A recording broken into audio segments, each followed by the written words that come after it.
Бұл есепте біз қолданатын ең негізгі формуламды мен жазып қояйын. Интегралдық кестемізді қарасақ, яғни x-тің n дәрежесі dx деп отырғанымыз x-тің n плюс 1 бөлінген n плюс 1 қосылған c-ға тең. Міне осы формуланы пайдаланамыз сіздермен мына есепті шығару үшін. Мен онда мына есебімді қазір түрлендірейін. Бұл бізде a бөлінген x, немесе бұны тағы былай жазсам болады.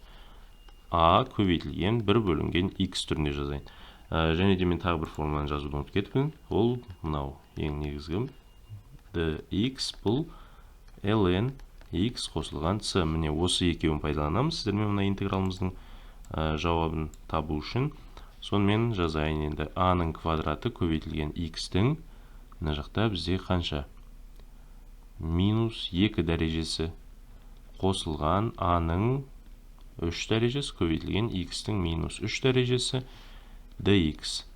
Көріп отырғандарыңыздай мына 1 бөлінген x-ке біз мына формуланы пайдалана алмаймыз. Өйткені минус 1-ге 1-ді қоссақ бөлімі 0 болып кетеді.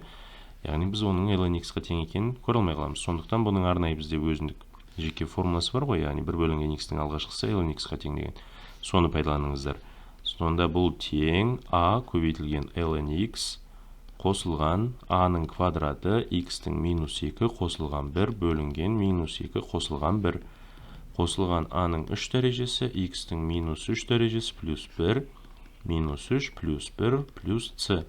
Енді бұны арғара есептесек a ln x азайтылған a квадрат бөлінген x, келесі азайтылған a-ның 3 дәрежесі бөлінген 2 1 бөлінген x-тің квадратына тең екен. Және қосылған c. Міне сіздермен мына есебімізді аяқтадық.